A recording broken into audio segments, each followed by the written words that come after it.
မင်္ဂလာပါခင်ဗျာ ARD ကပတ်စဉ်တင်ဆက်နေတဲ့ Editor စကားဝိုင်းစီစဉ်ကနေကြိုဆိုလိုက်ပါတယ်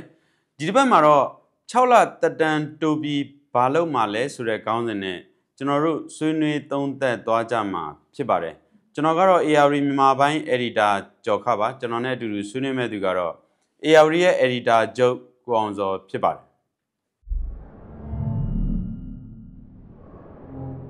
ကိုအောင်စောမင်္ဂလာပါမင်္ဂလာပါကိုကျော်ကဟုတ်ကဲ့ဒီစစ်ဘက်ခေါင်းဆောင်တွေလွှမ်းမိုးထားတဲ့ကာလုံမှာယာယီသမရဦးမင်းအောင်လှိုင်ကလာတက်ချုပ်ဗိုလ်ချုပ်မူကြီးမင်းအောင်လှိုင်ကိုစစ်အုပ်ချုပ်ရေး6လတက်တန်း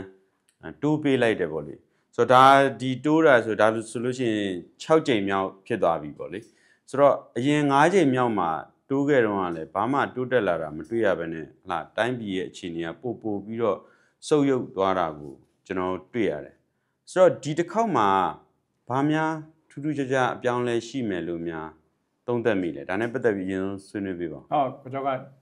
ဘာဆက်ပြောမှမသိတော့ပြောစရာစကားမရှိတော့အဲ့တော့ကျွန်တော် silent ပဲကျွန်တော်ပြောအဲ့တော့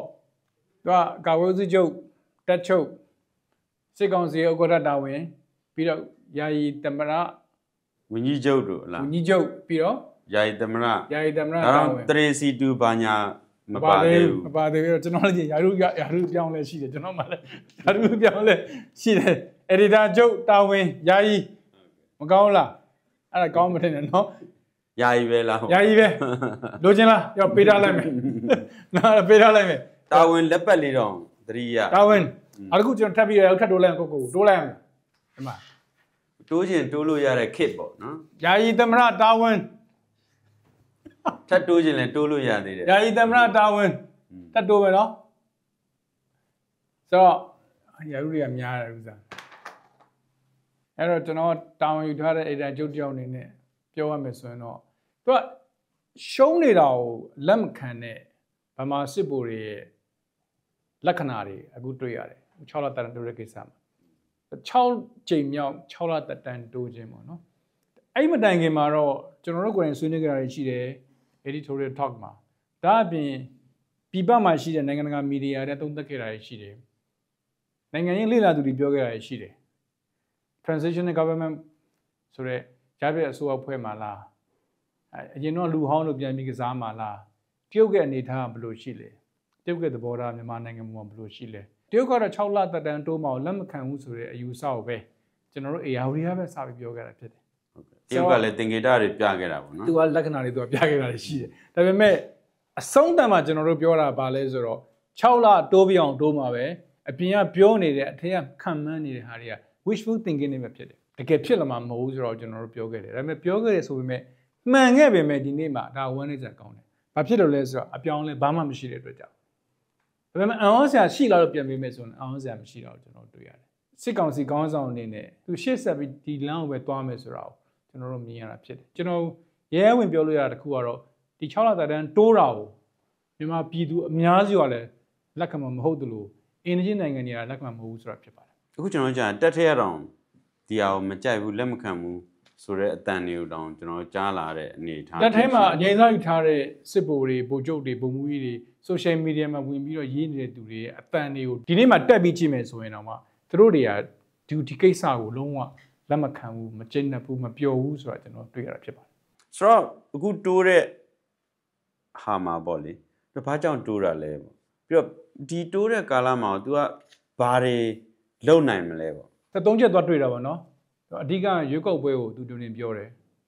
နံပါတ်2ကတော့တကောင်စင်းကောက်မဲ့ကိစ္စတကောင်စင်းကလည်းအခုအောက်တိုဘာမှာကောက်မယ်ဆိုကျွန်တော်နားလည်ထားတာဖြစ်တယ်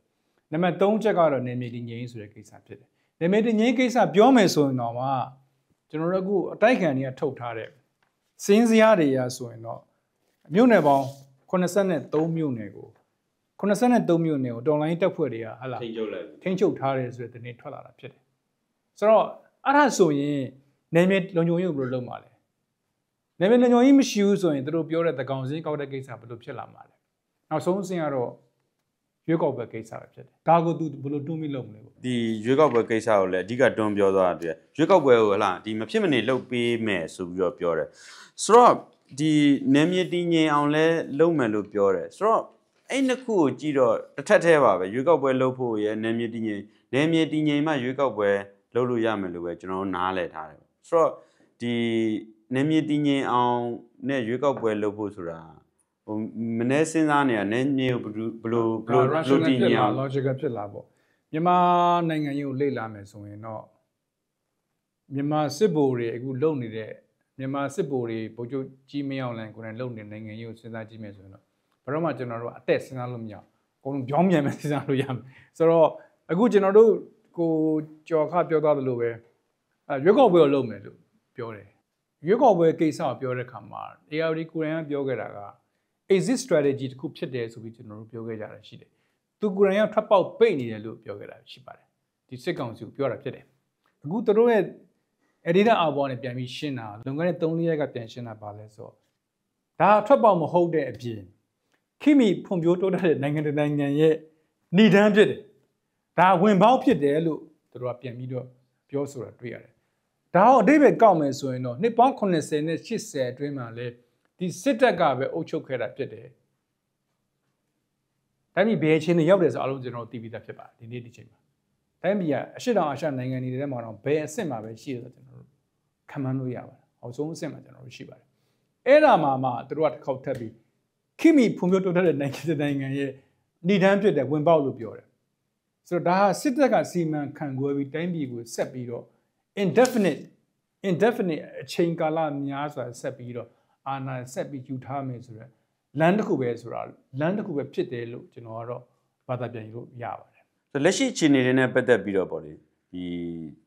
ီလက်နက်ကင်တက်ဆိုးရှည်ဖို့အတွက်ဟာဒီပြည်ပနိုင်ငံတွေကနေပြီးတော့လက်နက်ကင်အဖွဲ့တွေဟာဒီအဖွဲ့အစည်းတွေကိုကူညီပေးနေတယ်ဆိုပြီးတော့ဆွဆွဲသွားတာလည်းရှိတယ်ဒီဟိုဗိုလ်ချုပ်မူကြီးမင်းအောင်လှိုင်ကိုယ်တိုင်ဆွဆွဲသွားတာရှိတယ်ပေါ့လေဆိုတော့တကယ်ပဲဟို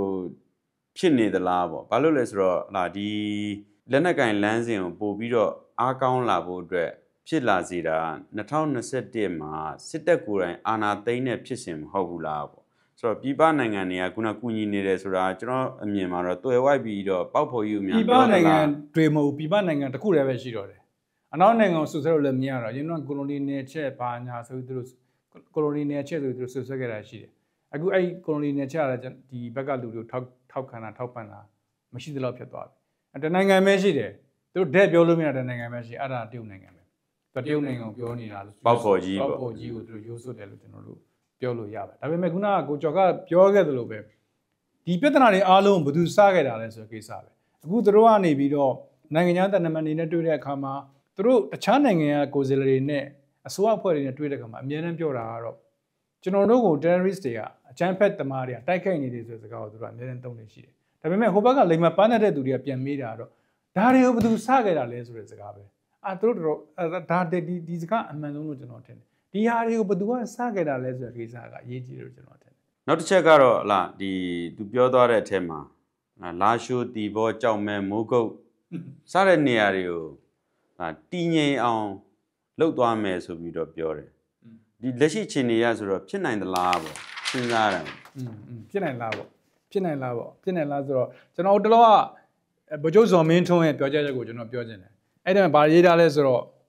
့ဒီတောင်းကျမ်းသူအဖွဲ့တွေကိုအားပေးအားမြောက်ပြုနေတဲ့အဖွဲ့တွေရှိတယ်အဲ့ဒါပြပအားကိုပစိန်ယိုးလုပ်နေတဲ့အဖွဲ့အစည်းတွေဆိုတဲ့စကားကိုသူပြောတာတွေ့ရတယ်ပစိန်ယိုးပေါ့ပစိန်ယိုးတွေရှိလာတယ်ပစိန်ယိုးတွေပြပအားကိုပစိန်ယိုးတွေရှိတယ်ဆိုတော့အဲ့ပစိန်ယိုးကြောင့်မပြောင်းခင်ထပ်ပြောမယ်အဲ့မှာဘယ်သူတွေပါလဲဆိုတော့တော်တော်ပေါက်ကွင်းနေပုံရတယ်ဗိုလ်ချုပ်ဇော်မင်းထွန်းက BBLA ဆိုတဲ့ဗမာတစ္ဆာပေါက်လောက်ကောင်အဖွဲ့ကလည်းအယောင်တွေလိုက်ပေးနေတယ်ဆိုတော့ပါတယ်နော်ဒါအပြင်ပြည်ဖြတ်မီဒီယာတွေဆိုတာလည်းပါတယ်ခင်ဗျားတို့ပြောတာပြည်ဖြတ်မီဒီယာတွေပါတယ်ဒါအခုမှမဟုတ်ဘူးနော်ဒါဟိုပြည်ဖြတ်မီဒီယာနာဖလက်ထက်တွေကဟလာဒီပြောခဲ့တဲ့အတုံးလုံးပြည်ဖြတ်မီဒီယာတွေဒီပအာကိုပစိန်ရိုးဆိုပြီးပြောခဲ့တာပေါ့ဟုတ်ပြီအဲ့တော့အဲ့လိုမဟုတ်မှန်သတင်းတွေကိုဘာသာမဟုတ်မှန်သတင်းတွေကိုတဲ့အရှင်ယုံနဲ့ဘသူတွေကဖြတ်နေတယ်လေတဲ့ TikTok လည်းပါတယ် WeChat လည်းပါတယ်ဒါဘာရွေးတယ်လဲပေါ့ရွေးတာပေါ့မဟုတ်ဘူးလားအဲ့တော့ရမခသူတို့ရှုံးနေပြီဆိုတာသူတို့သိတယ်အဲ့ဒါဘာထပ်ပြောလဲ तू ဘယ်တော့ဒေါကန်ဆိုကျွန်တော်မြင်လို့ရတယ်တမတော်မှာတဲ့ Oh sorry ဆိုတိုင်းပြည်ရဲ့အချုပ်အခြာအာဏာကိုထိမ့်သိမ်းဖို့ကာကွယ်ခဲ့ရတက်မတော်နေတာဆိုတော့တက်မတော်မှာစစ်တိုင်း14ခုရှိတယ်တဲ့အဲ့14ခုမှာရမခအရှိမြောက်တိုင်းစစ်ဌာနခုလာရှိုးမှာလာရှိုးကရမခအစင်းလန်းအလွန်ကြီးတဲ့စစ်ဌာနချုပ်ဖြစ်ပါတယ်တဲ့စစ်တိုင်းကြီးဖြစ်ပါတယ်တဲ့ကြာနေပြီပြီးတော့ကုမင်းနန်ကျူးကျော်စစ်ကိုရိုက်ချိုးခဲ့တယ်ပြီးတော့ဘဂဗရဲ့ကျူးကျော်စစ်ကိုလည်းဟာလားအတိတ်ကိုပြန်တန်းတာချင်းရိုက်ချိုးခဲ့တယ်ဆိုပြီးတော့ပြောတယ်အဲ့ဒီမှာထပ်ပြောသေးတာကဓမြအဆင့်ပဲရှိတဲ့အဖွဲ့တွေကစစ်ဘင်ဝါဒပဲရှိတဲ့အဖွဲ့တွေကခေါင်းထောင်လာကြတယ်ပေါ့နော်ဆိုတော့ပြည်သူလူထုဘောတစ္ဆာမရှိတဲ့အဖွဲ့တွေတစ္ဆာမဲတဲ့လောက်ကောင်တွေလို့အဲ့မှာပါတယ်ဆိုတော့အဲ့ဒီကောင်တွေအကုန်လုံးကနေပြီးတော့တိုင်းပြည်ဝင်ပြီးတော့တစ္ဆာဖောက်နေတယ်ဆိုပြီးတော့ဗိုလ်ချုပ်စော်မင်းထွန်းကပြောတာကျွန်တော်တို့တွေ့ရတယ်သူတို့ပဲလာဒီပြည်သူလူထုပေါ်မှာတစ္ဆာရှိတယ်တစ္ဆာကိုထိန်းလို့အာဏာသိမ်းတာပေါ့တစ္ဆာကိုထိန်းလို့အာဏာသိမ်းလိုက်တယ်သူတို့ပဲတစ္ဆာရှိတယ်အဲ့ဒါကိုသူကပြောတာအဲ့တော့ကျွန်တော်က research လုပ်ကြည့်ခုနကကိုအောင်စောပြောတဲ့အထက်မှာသူတို့သုံးနှုံထားတဲ့အသုံးနှုံတွေဆိုတာဒါနည်းနည်းဇယိုက်ဆန်တဲ့အဆင့်အောင်ဖြစ်သွားတယ်အသုံးနှုံရန်ကျန်တဲ့အဆင့်ဆိုတော့နှစ်ခုသတ်တွေ့တယ်တစ်ကတော့ဗိုလ်ချုပ်ဇမင်းတုန်းကတဖြည်းဖြည်းနဲ့အီရတ်မှာတခါတော့နာမည်ကြီးခဲ့ဦးတဲ့ဆာဒန်ဟူစင်လောက်မှာလုပ်ခဲ့တဲ့ကော်မီဂန်အလီလိုပဲသူကလည်းလုံးဝအဲ့ချိန်မှာပြည်ပတက်တွေကနေပြီးတော့ဘက်ဒက်မြို့တွေဝင်နေပြီဒါပေမဲ့အဲ့ဒီဝင်ကြီးကထွက်ပြီးတော့ပြောနေတာကအခုချိန်ထိဘယ်တက်မှဘက်ဒက်မြို့တွေဝင်တာမရှိသေးဘူးဒါပေမဲ့သူ့နောက်မှာအကုန်တက်တွေကုန်ရောက်နေပြီဆိုတော့တိမ့်ပြီးနေပြီလို့ပြောတာအခုအဲ့ဒါမျိုးပြောတာပေါ့သူကဗမာပြည်ရဲ့ကော်မီကအလီအစ်စ်ပဲရင်တော့ကျွန်တော်ဝင်ကြီးဦးကျော်ဆန်းဆိုရှိခဲ့ဘူးတဲ့အဲ့ဒါမျိုးပေါ့ဒါတစ်ခုက research ကလုပ်ကြည့်မယ်ဆိုရင်ပစင်ရိုးဆိုတဲ့စကားလုံးကျွန်တော်တို့ကပြည်ပမှာနေတဲ့သူတွေပါကျွန်တော်တို့လည်းပြည်ပအာကိုပစင်ရိုးရီယာအာကိုပစင်ရိုးတွေပေါ့ဗျာအဲ့ဒါမျိုးတွေဖြစ်ကုန်တော့ပစင်ရိုးတွေဆိုတဲ့အဓိပ္ပာယ်ကျွန်တော် research လုပ်ကြည့်တယ်အဲ့တော့ပစင်နဲ့ပစင်ပေါက်စိန်ထင်းစသည်တို့ကိုခွဲစိတ်ရသောအသွားတစ်ဖက်ပါတန်သုံးတို့လက်ကင်ရိုးရှိတက်ထားသည့်လက်နက်ကရိယာဖြစ်သည်ဒါကိုပစင်ရိုးလို့ခေါ်သည်အောက်မှာကျတော့ဗာရေးတာဆိုကိုယ်မျိုးသားချင်းတစ္ဆာဖောက်သူတယ်လုံးဝနားမလဲနိုင်ဒီဟာဘာပြောတာလဲဒါဘာပြောတာလဲဒါဘာအိဗယ်လဲပြည်သက်အားကိုပစင်ရိုးကျွန်တော်လုံးဝနားမလဲနိုင်တဲ့အစဉ်ကိုကျွန်တော်ဖြစ်သွားတယ်အဲ့မှာနားဟုတ်မလဲဘူးအဲ့ဒါမစင်ကျွန်တော်နားမလဲနိုင်အဲ့တော့ကျွန်တော်ကယူရီးယားအားကိုပစင်ယိုရုရှားအားကိုပစင်ယိုတရုတ်အားကိုပစင်ယိုအနောက်အားကိုပစင်ယိုတွေအများကြီးပဲဗိုလ်ချုပ်ဇမင်းထွန်းလည်းဘသူပစင်ယိုလဲပေါ့ဒါပေမဲ့ကျွန်တော်တို့ဒီဘက်ကနေကြည့်ပြီးပြောနေတာကတော့ဟိုပစင်ယိုတွေမဟုတ်ဘူးအဖရဲသေးတွေလည်းအများကြီးဖြစ်နေပြီဆိုတော့အဲ့တော့ဗိုလ်ချုပ်ဇမင်းထွန်းတို့လူမျိုးတွေကဒီဘက်ကိုလာမယ်ဆိုရင်ကျွန်တော်ထင်ပါတယ်ဒီဘက်ကအဖွဲ့အစည်းတွေကသူ့တဲ့နေရာထိုင်ခင်းပြင်ဆင်ပေးထားမယ်လို့ထင်ပါတယ်ပစင်ယိုပဲဖြစ်ဖရဲသေးပဲဖြစ်ဘာပဲဖြစ်အဆင်ပြေမယ်ထင်ပါတယ်ဆိုတော့ဒီရမခနဲ့ပတ်သက်ပြီးတော့တော်တော်ကိုဒေါသပုံထနေတဲ့အနေအထားကိုတွေ့ရတယ်ဆိုတော့ကျွန်တော်တို့မြေပြင်ကိုဆက်တွယ်မေးမြန်းကြည့်တဲ့အခြေအနေတွေဟလားသူမြေပြင်ကနေအထောက်အထားဗီဒီယိုဖိုင်တွေကျွန်တော်တို့ကြည့်ရတဲ့အနေအထားမှာဆိုလို့ရှိရင်လေရမခတော်တော်အခြေအနေဆိုးနေတယ်ရမခထဲကိုကျွန်တော်တို့အခုဆွေးနွေးနေတဲ့အချိန်မှာကိုကရမခထဲကိုဒီ MNDAA နဲ့ပူးပေါင်းတက်တွေကတကယ်ကိုအုံနဲ့ကျင်းနဲ့ဝိုင်းဝန်းပိတ်ဆို့ပြီးအထဲထဲထိဝင်တိုက်နေတာကိုကျွန်တော်တို့တွေ့ရတော်တော်လေးကိုပြင်းပြင်းထန်ထန်တိုက်နေတာကိုကျွန်တော်တွေ့ရတယ်ဒီရုပ်သံမှတ်တမ်းတွေအရာပေါ့ဆိုတော့ဒီနောက်တစ်ခုကဒီလာရှိုးမြို့ပေါ်နဲ့မြို့ပြင်တဝိုက်ကတက်တွေကိုလည်းသူတို့ကစနစ်တကျကိုတိုက်နေတာကိုကျွန်တော်တွေ့ရတယ်ဆိုတော့ဒီရမခကသူတို့ကိုယ်တိုင်အမွှန်းတင်ပြီးတော့ဟလာဒီသူတို့အတွက်တော့တမိုင်းဝင်ရမခပေါ့ဆိုတော့အဲ့ဒီဟာကြီးကိုကြိုက်ချိုးခံတော့မဲ့အခြေအနေအခုဆိုနေလားညလားဖြစ်နေတဲ့အခြေအနေပေါ့ဆိုတော့ဒီအခြေအနေနဲ့ပတ်သက်ပြီးသူတို့စစ်တပ်ကတော်တော်လေးအရှက်ရဖို့အဲ့တော့ကျွန်တော်မေးချင်တာအခု online တွေမှာပြောနေကြတာရှိတယ်ဟိုဘက်ကဒီဘက်ကအချို့က site war တွေပေါ့နော်အဲ့တော့ရမခကြပြီလားမကြဘူးလားရမခမကြသေးဘူးလားဆိုတော့မေးခွန်းကြတော့ဘယ်လိုဖြေမလဲရမခကတော့ကျွန်တော်တို့လက်ရှိအချိန်ထိကျွန်တော်တို့အခုဆွေးနွေးနေတဲ့အချိန်ထိမကြသေးဘူးပေါ့လေဒါကကျွန်တော်တို့မြေပြင်ရတဲ့အထောက်အထားတွေကျွန်တော်တို့ဆက်သွယ်မေးမြန်းချက်တွေအရာတွေ့ရပါတယ်ဆိုတော့တခြားတက်တွေကိုစစ်တပ်ကပြန်သိမ်းနေတယ်ဆိုတာလည်းမဟုတ်ဘူးရမခကြသွားပြီဆိုတာလည်းမဟုတ်ဘူးရမခကနောက်ဆုံးအခုအခြေအနေကတော့အသေးအတန်အတိုက်ခံနေရတဲ့အခြေအနေကိုရှိတယ်ခုနပြောသလိုပဲနေလားညလားကြမလားဆိုတဲ့အခြေအနေထိရောက်နေတာကိုကျွန်တော်တွေ့ရတယ်တစ်ချိန်တည်းမှာပဲလာရှိုးမြို့ကလည်းမြို့ပြက်ကြီးဖြစ်သွားပြီပြည်သူတွေဆိုလို့ရှိရင်အများစုကမြို့ထဲမှာမရှိတော့ဘူးထွက်ပြေးနေရပြီ မြို့ထဲမှာအဲ့လိုလက်နဲ့ကြီးကြလို့ဟလာရန်တမ်းပြစ်လို့ထိခိုက်ပြီးတေဆုံးနေတဲ့ရုပ်လောင်းတွေကလည်းဘယ်သူမှမကောက်နိုင်ဘာကြောင့်လဲဆိုတော့ဟလာဒီမြို့ထဲမှာပရိသတ်အဖွဲ့တွေဆိုတဲ့အဖွဲ့တွေကလည်းမရှိတော့ထွက်ပြေးရတဲ့အခြေအနေဆိုတော့မြို့ကတော်တော်လေးကိုဆိုးရွားနေတဲ့မြင်ကွင်းလို့ပြောရမှာပေါ့လေဒါကတော့6လသက်တမ်းစတဲ့တိုးခဲ့တဲ့နောက်ဆက်တွဲအကျိုးဆက်တွေလို့ပဲကျွန်တော်တော့ပြောချင်ပါတယ်အဲဒါကြောင့်ကျွန်တော်တို့ပြောနေတဲ့တရုတ်ကိစ္စတို့people အားကိုပစင်ယူဆိုတဲ့ကိစ္စတွေအားလုံးကဆက်နွယ်နေတယ်လို့ပြောလို့ရတယ်လေအခုယာမခကျသွားခဲ့ပြီဆိုရင်အအောင်စရာမရှိဘူးဘာကြောင့်လဲဆိုတော့နောက်ကွယ်လက်တွေကိုလည်းကျွန်တော်တို့မြင်နေရတာဖြစ်တယ်အခုယာမခတိုက်ပွဲဖြစ်နေတဲ့အချိန်မှာပဲအဲ့ဘက်နေတွေကိုဘယ်သူတွေဝင်လာတယ်လဲဝတ်တက်တွေဝင်လာတာကျွန်တော်တွေ့ရတယ်အဲ့တော့အဖြစ်အရှင်းပါတယ်ဝါနောက်မှာဘယ်သူရှိလဲဘယ်သူမှမရှိပါဘူးကျွန်တော်တို့တယောက်တည်းပဲရှိပါတယ်အောက်ပေါ်ကြီးပဲရှိရကျွန်တော်မြင်ရတယ်ဆိုတော့အဲ့ဒါတွေအကုန်လုံးကြည့်မယ်ဆိုဒီအခင်းချင်းอ่ะဟဲ့လားဒီအခင်းချင်းอ่ะစစ်ကောင်စီမကြိုက်တဲ့အခင်းချင်းဒါပေမဲ့တစ်ချိန်လေးမှာတရုတ်ကလက်တွေခြေတွေပါလာတယ်ကျွန်တော်တစ်ချိန်လေးမှာတွေ့ရသလိုသူတို့ပြောသလိုပဲဒီမြောက်ပိုင်းစစ်မျက်နှာကိုအများနဲ့ခုခံထားနိုင်တဲ့ရမခပေါ့နော်အခုဆိုတာကျိုးသွားတာကိုကျွန်တော်တို့တာစပြီးကျိုးနေတာကိုကျွန်တော်တို့တွေ့ရတယ်ပေါ့ဒါကြောင့်လည်းသူတို့ထင်တယ်အရန်ကိုဒေါသထွက်ပြီးခုခံတာစကလုံးသုံးနေခက်ရိုင်းနဲ့ထွက်ပြီးပြောနေတယ်လို့ကျွန်တော်တို့သုံးသပ်လို့ရပါအမှန်ကကျွန်တော်ကစပြောနေခဲ့သလိုပဲရှုံးနေပြီးရှုံးတာကိုလက်မခံတဲ့ဗမာစစ်ဗိုလ်တွေလက္ခဏာတွေရဲ့ character တွေရဲ့တစ်ခုပဲလို့ကျွန်တော်မြင်တယ်အဲ့လိုပဲကျွန်တော်ဘုံလုံးမဲတချို့မှလည်းတွေ့မှုပဲထင်ပါတယ်သူတို့ရှုံးပြီးဆိုရှုံးမဲတာလူရိုက်တာလူချတာတွေပေါ့နော်လူရိုက်တာလူချတာတွေကျွန်တော်တွေ့ရသလိုမျိုးထင်တယ်လက်ရှိအခြေအနေမြင်ကွင်းကတော့အသေးချာပဲအခုမြင်ကွင်းကတော့အသေးချာပဲလို့ကျွန်တော်ကတော့ထင်တယ်နောက်တစ်ခုကတော့ဗိုလ်ချုပ်စော်မင်းထွန်းပါဝင်သူပြောနေကြတဲ့ဗမာတက်မတော်ကကျူးကျော်စစ်ကိုခုခံခဲ့တယ်တိုင်းပြည်လွတ်လပ်တဲ့အချုပ်ချာတိုင်းပြည်လွတ်လပ်မှုအချုပ်ချာရှိမှုကာကွယ်ခဲ့တယ်လို့အမြဲတမ်းပြောခဲ့တာရှိပါတယ်တကယ်တော့မြန်မာပြည်မှာနိုင်ပေါင်း80နဲ့80ပေါ့နော်လွတ်လပ်ရေးခေတ်ကာလနဲ့အခုချိန်ကြီးကြီးမယ်ဆိုရင်ဗိုလ်ချုပ်နေဝင်းလက်ထက်မှာကြီးထွားလာခဲ့တဲ့မြန်မာစစ်တပ်ကသူတိုက်ခဲ့ရတာတွေကသူ့ရဲ့ဆွေမျိုးသားချင်း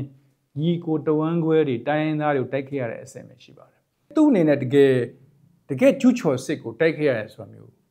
မရှိဘူးကျွန်တော်တို့တေချာအားလေ့လာဖို့ကျွန်တော်တို့လိုမှထင်တယ်နော်ဆိုတော့တကယ်ကျူးကျော်စစ်တိုက်ခဲ့ရသူမှမရှိပါဘူး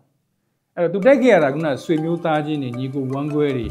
တိုင်းရင်းသားတွေကိုပဲသူကတိုင်းရင်းသားညီကိုမောင်နှမတွေဒါတွေပဲတိုက်ခဲ့ရတယ်သူကရှိ brothers they close brother တွေအဲ့လိုမျိုးပေါ့အဲ့လိုခေါ်လို့ရပါအဲ့ဒါတွေကိုသူတိုက်ခဲ့ရတယ်ပဲရှိတယ်ဆိုတော့နောက်မြန်မာစစ်တပ်ကလည်းအဲ့ကျူးကျော်စစ်တွေရဲ့ကျူးကျော်စစ်အမှန်ကိုတိုက်ဖို့အတွက်တိုက်နိုင်တဲ့ခုခံနိုင်တဲ့လက်နက်ကန်အဖွဲ့အစည်းအဆင့်တန်းမရှိပါဘူးဆိုတော့ကျွန်တော်တို့လည်းဒါအထူးဆန်းကိစ္စတစ်ခုတော့မဟုတ်ဘူးပေါ့လေအခုမြင်နေရတဲ့အခင်းကျင်းတွေကြည့်ပါဆိုကျွန်တော်အဲ့လိုပဲပြောချင်ပါတယ်ဟုတ်ကဲ့ဘောင်တော်ကျေးဇူးတင်ပါတယ်ကျေးဇူးတင်ပါတယ်